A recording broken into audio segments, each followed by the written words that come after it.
2 centuries ago, a new technology entered the factories. Machines arrived. Steam power transformed production. Factories grew larger. Investment accelerated. Output increased. And the world entered an era that would later become known as the Industrial Revolution. But the Industrial Revolution was never just about machines. It was about something much bigger. The power to produce was shifting from human hands and simple tools to machines. For the first time, the global economy could grow at an unprecedented speed. But very quickly, an important question emerged. If machines could create more wealth, would everyone become wealthier? History did not provide a simple answer. And today, more than 2 centuries later, we may be standing at the beginning of another revolution. This time, machines are not simply amplifying the physical strength of human beings. They are entering a domain that, for centuries, was considered one of humanity's greatest advantages: thinking, writing, analysis, programming, translation, research, problem solving, and decision making. This time, the name of the revolution is artificial intelligence. And perhaps the most important question today is the same question that was asked 2 centuries ago. If a new technology creates enormous wealth, who will own that wealth? When we think about artificial intelligence, we usually only see what appears on a screen.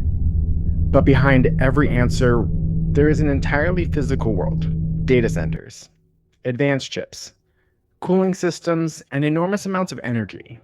According to the International Energy Agency, data centers around the world consumed approximately 415 terawatt hours of electricity in 2024. To put that number into perspective, that is more electricity than the United Kingdom consumes in an entire year, and roughly comparable to the total electricity consumption of France. And this is only the beginning. As artificial intelligence becomes more powerful, the energy demand behind it is expected to grow rapidly, which means the race for AI is no longer just about building smarter models. It is becoming a race to build the infrastructure of the future. Technology companies are investing billions of dollars in chips, power, and computing capacity. And unlike software, these factories cannot be created overnight. They require land, electricity, advanced chips, high-speed networks, massive amounts of capital, and years of investment. This isn't just a technology race, it's an economic race. A race for infrastructure, a race for energy, a race for computing power. Because in the AI economy, data centers may become what factories were during the Industrial Revolution. And whoever controls that infrastructure may shape the next generation of global wealth.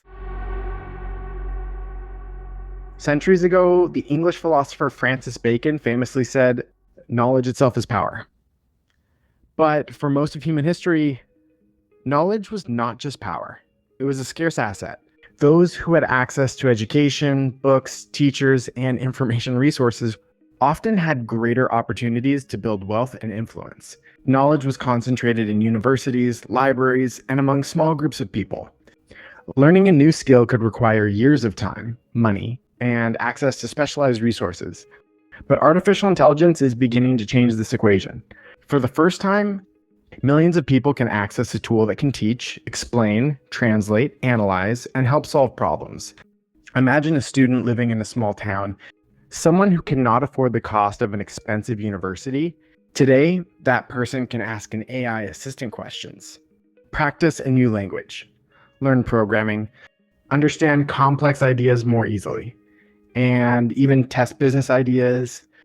Tasks that once required access to a private tutor, a team of experts, or expensive resources can now be available with just a few clicks. But the economic importance of this change is not only about learning. A small entrepreneur can use AI to research markets. A programmer can build software faster. A writer can develop more ideas.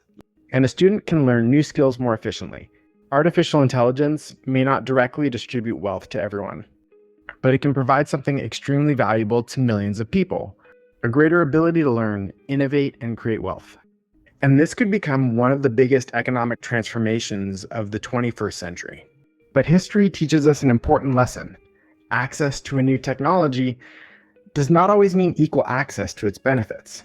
During the Industrial Revolution, machines increased the power of production, But those who control capital, skills, and ownership of the tools of production often gained a larger share of the new wealth. Today, a similar question may emerge around artificial intelligence. Will everyone who has access to AI tools benefit from the economic opportunities they create in the same way? Or will those with better skills, better education, and more resources be able to move ahead even faster? Because in the new economy, having a powerful tool is not enough. The ability to use that tool also matters. And perhaps the biggest competition of the future will not only be between humans and machines, but between people who learn how to work with machines and those who are left behind. But ultimately, the central question remains, will greater access to knowledge lead to a more equal distribution of wealth? But history has an important warning for us. During the Industrial Revolution, machines increased productivity, factories produced more, economies grew. But this growth did not immediately mean greater prosperity for everyone. Economists later described this phenomenon with a concept known as Engels' pause, a period when, despite a dramatic increase in production and wealth, many workers' wages did not rise at the same pace as economic growth. The idea was simple: technology can create more wealth, but the distribution of that wealth can happen much more slowly. Some individuals and companies benefit from technological change earlier, while others need more time to adapt to the new world. And today, with the rise of artificial intelligence, concerns about a similar pattern are emerging again. If AI can increase productivity to unprecedented levels, how can we make sure that everyone benefits from this new wealth? This is why ideas such as universal basic income and AI taxation have entered economic debates more than ever before. These ideas are not guaranteed solutions for the future, but they show the society is already thinking about the consequences of this massive transformation. But perhaps the most important question is not who has access to artificial intelligence, it is who can use it more effectively. In the past, knowledge was one of the world's most limited resources, but AI has the potential to make knowledge, education, and specialized capabilities more accessible than ever before. Today, one person with AI can accomplish tasks that once required more time, more resources, and even a much larger team. But having a tool alone is not enough. In the age of artificial intelligence, the biggest advantage may no longer simply be having knowledge. It may be the ability to learn faster, solve problems better, and transform ideas into economic value. History has shown that in every technological revolution, the winners are not only those who own the new technology, they are also those who learn how to use it. Ultimately, artificial intelligence could become one of the greatest economic revolutions in human history, a revolution that may make knowledge more accessible than ever before. But history has repeated one important question again and again. Will greater access to knowledge lead to a fairer distribution of wealth?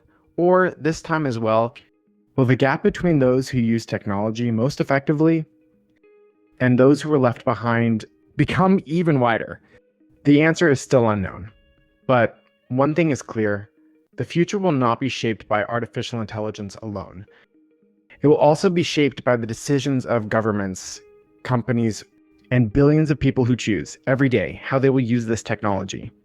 Perhaps, in the end, the greatest competition of the AI era will not be humans versus machines. It will be the competition between those who learn how to work with this technology and those who miss the opportunities it creates.